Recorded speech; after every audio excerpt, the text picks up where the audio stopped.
Hello जी, नमस्कार। मैं हूं डॉक्टर नूतन प्रकाश विश्वकर्मा और हमने लास्ट वीडियो में स्टार्ट किया था कि डायग्रामेटिक रिप्रेजेंटेशन कैसे करते हैं डेटा का। तो उसमें हमने वन डायमेंशनल डायग्राम के बारे में बात किया था। सिंपल बार डायग्राम, मल्टीपल बार डायग्राम, कंपोनेंट बार डायग्राम और परसेंटेज बार डायग्राम। तो अगर आप इस वीडियो पर नए हैं तो आप बैक जा करके चैनल में आप पार्ट 1 देख सकते हैं पहले। तो उसके बाद अगर आप सेकेंड पार्ट पे आएंगे तो आपको ज़्यादा मज़ा आएगा और आपको चीज़ें समझ में भी आएंगी। तो अब हम बात करने वाले हैं टू डायमेंशनल डायग्राम की। टू डायमेंशनल डायग्राम में देखिएगा, इसको हम एरिया डायग्राम भी बोलते हैं। और टू डायमेंशनल हम इसको इसलिए बोलते हैं क्योंकि अगर आपको याद हो तो हमने जो पहला वीडियो बताया था उसमें वन डायमेंशनल डायग्राम बनाया था, तो उसमें आपको बताया था कि सिर्फ हाइट मैटर कर रही थी वेरिएबल की, और विड्थ का कोई भी डायमेंशन से लेना देना नहीं था। लेकिन यहाँ पर जो हम टू डायमेंशनल डायग्राम तब बनाते हैं जब हमारे पास दो जो वेरिएबल है, जो वेरिएबल है वो एक से ज़्यादा हो, तो हम ऐसे केस में टू डायमेंशनल डायग्राम का यूज़ कर सकते हैं। और यहाँ पर जो बार है उसका हाइट, या जो भी आपका डायग्राम है उसका हाइट और विड्थ, वो दोनों मैटर करेंगे, उनको दोनों को हम कंसिडर करेंगे। तो इसलिए इसे टू डायमेंशनल डायग्राम भी बोलते हैं। तो in bar diagram the length of the bar was considered and breadth was taken only for attraction, but in two dimensional diagram we consider length as well as width of the geometrical figure. और ऐसे diagrams को हम area diagram भी बोलते हैं क्योंकि जो जो डेटा है वो उसके एरिया के प्रोपोर्शन में होता है। अब एग्जांपल देते हैं, आपको ज़्यादा समझ में आएगा। तो this diagram are also called area diagram because the area of the geometrical figure is taken into consideration. ये दो तरीके के होते हैं area diagram, rectangle, square and circle. तो रेक्टेंगल्स में आपको देखते हैं कि रेक्टेंगल का मतलब बहुत सिंपल है। अगर कोई रेक्टेंगल है आपको दिया जाए तो हिंदी में उसको क्या बोलते हैं, शायद आयत बोलते हैं। तो उनका अगर आपको क्षेत्रफल निकालना हो तो उसकी लेंथ और विड्थ को अगर आप मल्टीप्लाई कर दें तो आपको उसका एरिया मिल जाता है, ठीक है ना। So rectangles are two dimensional diagram in which length and width are considered. In rectangle diagram given numerical figures are represented by area of the rectangle. मतलब जो आपका वैल्यू है उसको आप एरिया के रूप में प्रेजेंट करते हैं। और जैसा आप जानते हैं कि जो रेक्टेंगल का एरिया है वो कैसे निकालते हैं, लेंथ और विड्थ, या लेंथ और ब्रेड्थ को हम क्या करते हैं, मल्टीप्लाई करते हैं। लेंथ एंड ब्रेड्थ को मल्टीप्लाई करेंगे। So rectangle diagram is drawn by taking one of the two variable as length and another variable as breadth of the rectangle along two axes। मतलब क्या हुआ कि जो भी हम दो वेरिएबल को लेने वाले हैं तो एक वेरिएबल को हम लेंथ कंसिडर कर लेते हैं और दूसरे वेरिएबल को हम ब्रेड्थ क्या करेंगे, कंसिडर करेंगे। तो देखते हैं, एग्जांपल आपको देता हूँ, एग्जांपल से ज़्यादा समझ में आएगा आपको। तो देखिएगा, दो कंपनीज है ए और बी, वो सेम ही आइटम बनाती हैं, ठीक है ना। कंपनी ये जो करती है वो 2000 यूनिट बनाती है, मान लिया 2011 में बनाया उसने, और उसी मंथ में कंपनी बी ने कोई जो यूनिट बनाई वो 2400 यूनिट बनाई, है ना। तो दोबारा समझाता हूँ मैं आपको। 2011 में कंपनी ए ने कोई 2000 यूनिट का प्रोडक्शन किया और कंपनी बी ने 2400 का यूनिट का प्रोडक्शन किया। अब आगे देखते हैं, the production cost per unit for company A and company B. जो कंपनी ए और कंपनी बी है, तो कंपनी ए उसी को जो उसका प्रोडक्शन कॉस्ट है वो 12 रुपये में बनाती है एक यूनिट को, जबकि कंपनी जो बी है वो 10.5 रुपये में बना देती है, ठीक है ना। Represent this fact by using rectangle diagram. अब आप ये सोचिए कि अगर इसको आपको दिखाना होता तो आपको दो डायग्राम चाहिए होता। अगर सिंपल बार डायग्राम दिखाएं तो पहले हम किसकी बात कर लेंगे, पहले चलो हम यूनिट की बात कर लेते हैं कि ईयर में 2011 में ए ने कितनी यूनिट बनाई और बी ने कितनी बनाई। जबकि अगर आपको कॉस्ट का बात करना हो तो उसके लिए दूसरा चाहिए। तो हम ऐसा क्या कर सकते हैं कि दोनों वेरिएबल को एक ही डायग्राम में डाल दें। तो इसके लिए हम क्या करेंगे, देखिएगा, the rectangle for both companies are to be drawn on the following basis. कैसे करेंगे, लाइक कंपनी ए, तो कंपनी ए देखिएगा, लेंथ हमने ले लिया जो 2000 है, जो प्रोड्यूस यूनिट है जो उसने 2011 में बनाया 2000 यूनिट, और उसका पर यूनिट कॉस्ट कितना पड़ा, 12 रुपये, राइट। तो इसको हम ब्रेड्थ मान लेते हैं।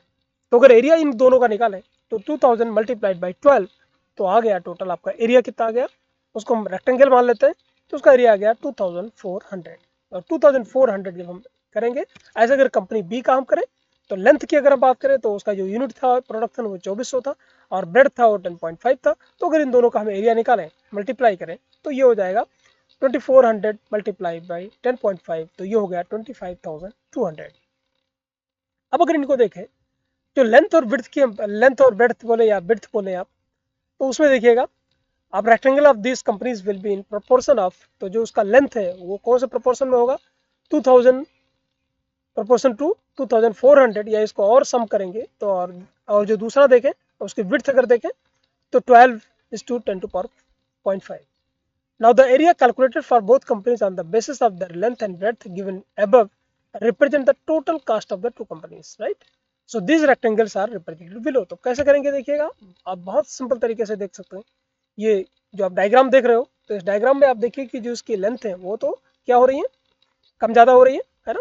तो इसकी जो आप लेंथ देख रहे हैं इसका 2400 जा रहा है और इसका कितना गया, यहाँ पर जो टोटल एरिया देखें, सॉरी जो इसका टोटल हम एरिया देख रहे हैं तो इसका टोटल जो एरिया अभी कैलकुलेट किया था वो 24,000 था और इसका एरिया कितना था 25,200 था. तो अगर इसकी हम बात करें लेंथ और बिड्थ की तो लेंथ इसकी देखिए पहले वाली की 2000 थी और जो बिड्थ आपकी आ रही कोई यूनिट हम मान लेते हैं, मान लेते हैं सेंटीमीटर मान लीजिए या मिलीमीटर मान लीजिए.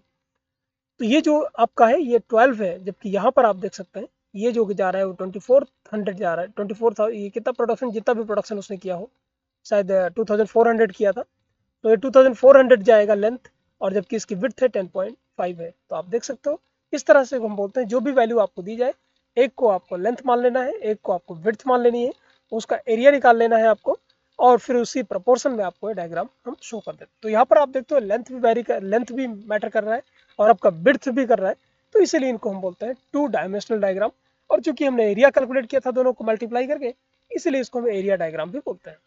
तो इसी की बेसिस पर हम एक और लेते हैं, इसको बोलते हैं स्क्वायर डायग्राम. स्क्वायर डायग्राम में क्या होगा, स्क्वायर डायग्राम आप अच्छे से जानते होंगे कि जब भी लेंथ और विड्थ किसी की एक जैसी होती है तो उसको क्या बोलते हैं, स्क्वायर बोलते हैं, राइट.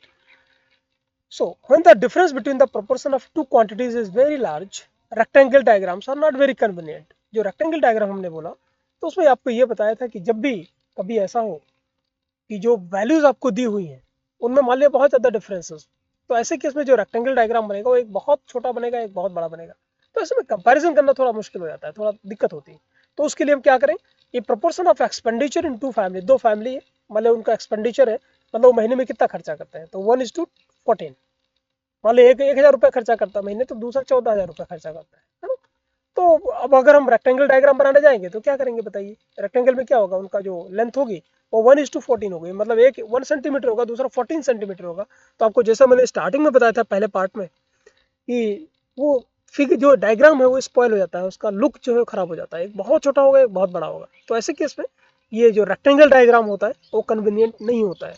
तो ऐसे केस में हम इसका किसका यूज़ कर सकते हैं, हम स्क्वायर का या सर्कल डायग्राम का यूज़ कर सकते हैं. तो हम स्क्वायर डायग्राम के बारे में आपको बताते हैं. स्क्वायर डायग्राम में आपको बहुत सिंपल है, स्क्वायर में अगर आप मान लें कि मान लो कोई स्क्वायर है, उसका जो एरिया है 4 सेंटीमीटर है स्क्वायर है, तो आपसे पूछा जाए कि उसका एक जो होगी आर्म वो कितनी होगी, लेंथ कितनी होगी, तो आप क्या काम करते हो, 4 है तो उसका आप रूट निकाल देते हो तो आपको पता चल जाता है कि 2 सेंटीमीटर की एक आर्म होगी. तो ठीक है ना. तो इस तरह से बहुत सिंपल है कि कोई भी एरिया अगर सर्कल आई मीन स्क्वायर का एरिया दिया हुआ आपको तो आप उसका क्या निकाल सकते हैं, उसका एक जो आर्म है वो निकाल सकते हैं. In a square diagram the area of the square are taken proportional to the given quantity, while in circle the area of circle are taken proportional to the given quantity. और यहाँ पर circle का इसके बारे में circle के बारे में बता रहे हैं क्योंकि सर्कल का भी आप एरिया निकाल सकते हो पाई आर स्क्वायर, जिसमें पाई कांस्टेंट है. So thus for square diagram the side of the square are proportional to the square root of the given quantity, and for circle diagram the radius of the circle is taken proportional to the square root of the given quantity. तो ऐसा अगर आप data का अगर आप square diagram दिखाना चाहते हो तो उसका स्क्वायर रूट निकाल लोगे, और अगर आप सर्कल डायग्राम दिखाना चाहते हो तो जो रेडियस है उसका रूट निकाल लोगे आप, है ना. तो मैं यहाँ पर आपको सिर्फ सर्कल का दिखा रहा हूँ, आई मीन स्क्वायर का दिखा रहा हूँ. तो देखिएगा यहाँ पर आपके पास कुछ डेटा है. The base of the square are taken on the same horizontal line and circle are so constructed that their center lie on the same horizontal line. और इसको देखिए डेटा आपको डायरेक्टली डेटा दे रहा हूँ मैं यहाँ पे, चूंकि यह बहुत थ्योरी नहीं है तो आप एग्जांपल से ज़्यादा समझ सकते हो. तो मान लो कुछ कंट्रीज़ के हमारे पास डेटा है लाइक इंडिया, इराक, श्रीलंका, त्रिनिडाद, और ये हम एक सिर्फ हेक्टेयर्स में ऐसा हाइपोथेटिकल एक डेटा दे रहे हैं कि इंडिया के पास जो कल्टिवेबल एरिया है मान ली किसी पर्टिकुलर क्रॉप के लिए वो 9,403 हेक्टेयर्स है, इराक की है, श्रीलंका की है और त्रिनिडाद की है. तो आप सोचिए अगर इसका रेक्टेंगल डायग्राम आप बनाएंगे तो क्या होगा, तो एक की साइज बहुत बड़ी हो जाएगी और एक की साइज बहुत छोटी हो जाएगी, राइट. तो पता ही नहीं चलेगा. तो ऐसे केस में हम स्क्वायर डायग्राम यूज कर सकते हैं. स्क्वायर करेंगे तो क्या करेंगे, 9,400 को अगर हम स्क्वायर रूट ले लें तो आ जाएगा 96.9. इराक का लेगा 2642 का तो देखिए 51.4.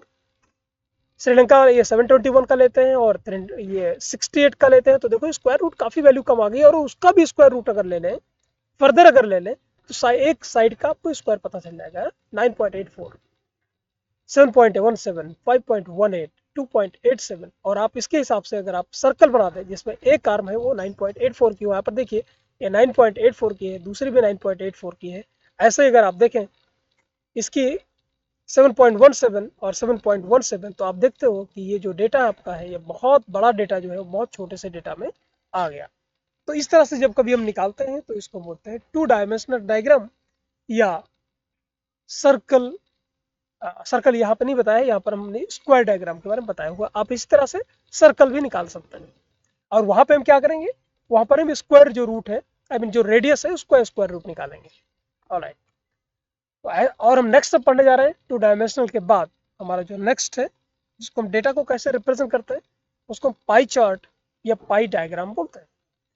आप एक चीज याद करिए, जब हमने बताया था परसेंटेज बार डायग्राम, तो परसेंटेज बार डायग्राम में आपको बताया था कि जो भी डेटा होता था उसको हम क्या करते थे 100 में कर देते थे, राइट। परसेंटेज तो ऐसे ही होता है ना, आपके अगर मार्क्स आते हैं, मान लो कोई बोलता है 70% मार्क्स है, तो आपके जितने भी मैक्सिमम मार्क्स हो, सपोज आपका जब एग्जाम हुआ था तो मान लो मैक्सिमम मार्क्स आपके 800 थे, राइट, और आपने उसमें 600 लेके आए, तो 800 में से आपके 600 आए, तो आप दूसरी जगह पे जाओगे तो ऑब्वियस है, क्योंकि जितनी यूनिवर्सिटीज़ हैं कंट्री की उन सब के जो मैक्सिमम मार्क्स होते हैं वो अलग अलग होते हैं, तो उसके बेसिस पर आपको जॉब लेनी है, तो आपके कितने एब्सोल्यूट मार्क्स आए उनकी बेसिस पर वो कंपैरिजन नहीं करेंगे, वो कंपैरिजन करेंगे आपका इस बेसिस पर कि अगर उनकी वैल्यूज को परसेंटेज में कन्वर्ट कर दें, तो परसेंटेज में कन्वर्ट करने के बाद अब वो स्केल अप हो जाएगा और आप अलग अलग यूनिवर्सिटीज़ के मार्क्स को क्या कर पाएंगे, कंपेयर कर पाएंगे।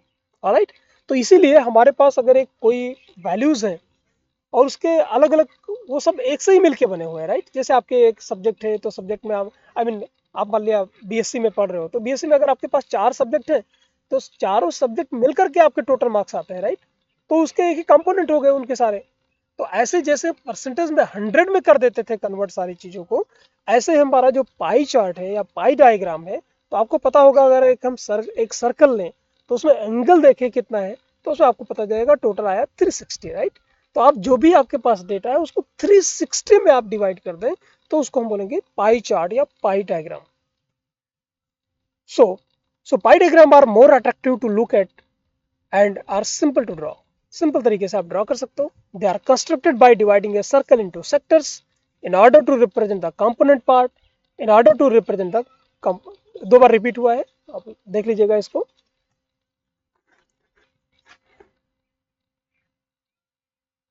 ओके,